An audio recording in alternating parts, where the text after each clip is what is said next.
Note on the 50th Anniversary Edition. In this edition of The Lord of the Rings, prepared for the 50th anniversary of its publication, between 300 and 400 emendations have been made following an exhaustive review of past editions and printings. The present text is based on the setting of the HarperCollins 3-volume hardcover edition of 2002, which in turn was a revision of the HarperCollins Reset edition of 1994. As Douglas A. Anderson comments in the proceeding note on the text, each of those editions were itself corrected and each also introduced new errors. At the same time, other errors survived undetected, among them some 5 dozen which entered as long ago as 1954. In the resetting of the Fellowship of the Ring, published as its second impression, that the printer had already quietly reset the Fellowship of the Ring, and that copies had been issued without proof having been read by the author, never became known to Tolkien, while his publisher, Rainer Unwin, learned of it only 38 years after the fact. Tolkien found a few of the unauthorized changes introduced in the second printing, when probably while preparing the second edition in 1965, he read a copy of the 12th impression in 1962, but thought the errors newly made. These, among others, were corrected in the course of the reprinting. Then in 1992, Eric Thompson, a reader with a keen eye for typographical detail, noticed small differences between the first and second impression of the Fellowship of the Ring, and called them to the attention of the present editors. About 1/6 of the errors that entered in the second printing quickly came to light. Many more were revealed only recently, when Stephen M. Frisby used ingenious optical aids to make a comparison of copies of The Lord of the Rings in greater detail than was previously accomplished. We have gladly made full use of Mr. Frisby's results, which he has generously shared and discussed. In the course of its 50-year history, The Lord of the Rings has had many such readers who have reported changes made between its various appearances and prints, both to document what has gone before and to aid in the achievement of an authoritative text. Errors or possible errors were reported to the author himself or to his publishers, and information on the textual history of the work circulated among Tolkien enthusiasts at least as early as 1966, when Max Membane published his Prolegomena to a Variorum. Tolkien in the fanzine Endmut. Most notably in later years, Douglas A. Anderson has been the forefront of efforts to achieve an accurate text of The Lord of the Rings and of The Hobbit. Christiana Skull published a preliminary study of variations and additions of The Lord of the Rings. In Beyond Bury, April and August 1985, Wayne G. Hammond has compiled an extensive library of lists and textual changes in J.A.R. Tolkien's A Descriptive Bibliography, 1933, and David Bratman has published an important article, a Corriagenda to the Lord of the Rings, in the March 1994 number of the Tolkien Collector. The observations of Danis Byzantiques, Yuval Wallace, and Charles Node, and other readers sent to us directly or posted in public forums have also been of service.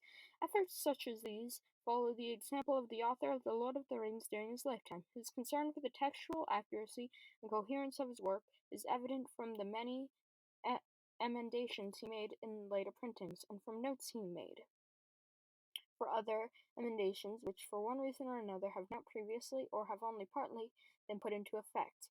Even late in life, when such labors worried him, his feelings were clear. On the 30th of October 1967, he wrote to Joy Hill at George Allen and Unwin concerning a reader's query he had received about points in the appendices to The Lord of the Rings. Personally, I have ceased to bother about these minor discrepancies, since if the genealogies and calendars, etc., lack verisimilitude, it is in their general excessive accuracy, as compared with real annals or genealogies. Anyway, the slips, were few, have now mostly been removed, and the discovery of what remains seems an amusing pastime. But errors in the text are another matter. Italics, ours. In fact, Tolkien had not ceased to bother, and slips were dealt with as opportunities arose. These and the indulgence of his publisher allowed Tolkien a luxury few authors enjoy: multiple chances not only to correct his text but to improve it and to further develop the languages, geography, and peoples of Middle-earth. The 15th anniversary of The Lord of the Rings seemed an ideal opportunity to consider the latest 2002 text in light of information we had gathered in the course of decades of work in Tolkien studies. With Steve Frisby's research at hand, and with an electronic copy of Lord of the Rings supplied by HarperCollins, searchable by keyword or phrase, the latter especially allowed us to develop lists of words that varied from one instance to another and investigate variations in usage, as they stood in the copy text and relative to earlier editions and printings. Of course, Tolkien wrote The Lord of the Rings over so long a period of time, some 18 years, that inconsistencies in the text were almost inevitable. Christopher Tolkien even observed to us that some apparent inconsistencies of form in his father's work may even have been deliberate. For instance, although Tolkien carefully distinguished between house dwelling from the house, noble, family, or dynasty, in two instances he used a house in the latter sense, but in lower case, perhaps because the capital letter would have detracted from the importance of the adjective which the word was paired: royal house, golden house. These can no be these can be no doubt, however, that Tolkien attempted to correct inconsistency no less than outright error whenever it came to his attention, and it was our opinion, with the advice and agreement of Christopher Tolkien, that an attempt should be made to do so in the anniversary edition, in so far as we could carefully, conservatively distinguish what to amend.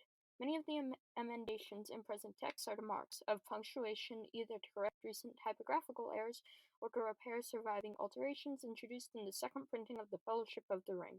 In the later respects, and in every case, Tolkien's original punctuation is always more felicitous, subtle points when one is comparing commas and semicolons, but no less a part of the author's intended expression. Distinctive words, such as chill rather than cold, and glistered rather than glistened, changed by typesetters long ago without authorization, likewise have been restored. A controlled amount of regularization has also seemed called for, such as not rather than not, a change instituted by Tolkien but not carried through in all instances, dark power rather than dark power, when the reference is obviously to Sauron or Morgoth, Barrow-Downs by Tolkien's preference rather than Barrow-Downs, likewise Bree Hill rather than Bree Hill, accented in more common Dryaden rather than Druanden, capitalized names of seasons when used as personification or metaphor according to Tolkien's predominant practice and the internal logic of the text, and Elvish rather than Elvish, when used as a separate adjective following a preference of Tolkien, marked in his copy of the second edition of The Lord of the Rings. In addition, we have added a second accent to Numendreens, as Tolkien often wrote the name in manuscript and as it appears in the Silmarillion and other posthumous publications. The result, nonetheless, still includes many variations in capitalization, punctuation, and other points of style. Not all these are erroneous. They include words such as the sun, moon, hobbit, and man, or sun, moon, hobbit, man, which may change form according to the meaning or application, in relation to adjacent adjectives, or whether Tolkien intended personification, poetry, or emphasis.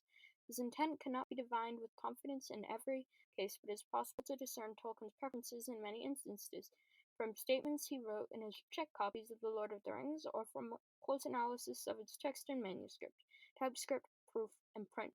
Whenever there has been any doubt whatsoever as to the author's intentions, the text has been allowed to stand. Most of the demonstrable errors noted by Christopher Tolkien in the history of Middle-earth have also been corrected, such as the distance from the Brandywine Bridge to the ferry, 10 miles rather than 20, and the number of Mary's ponies, 5 rather than 6, shadows of earlier graphs, but those inconsistencies of content, such as Gimli's famous and erroneous statement in Book 3, Chapter 7, "Till now I have hewn naught but wood since I left Moria," which now would require rewriting to amend rather than simple correction, remain unchanged. So many new emendations to The Lord of the Rings and such an extensive review of the text deserve to be fully documented. Although most readers will be content with the text alone, many will want to know more about the problems encountered in preparing this new edition and their solutions, where solutions have been possible, especially where the text has been amended, but also where it is not. To this end, and to illuminate the work in other respects, we are preparing a volume of annotations to The Lord of the Rings for publication in 2005. This will allow us to discuss at length, impossible in a prefatory note, the various textual pieces of The Lord of the Rings, to identify changes that have been made to the present text, and to remark on significant alterations to the published work throughout its history. We will also explain archaic or unusual words and names in The Lord of the Rings, explore literary and historical influences, note connections with Tolkien's other writings, and comment on differences between its draft and published form, on questions of language, and much else that we all hope will interest readers and enhance their enjoyment of Tolkien's masterpiece. Wayne G. Hammett and Christiana Skoll, May 2004.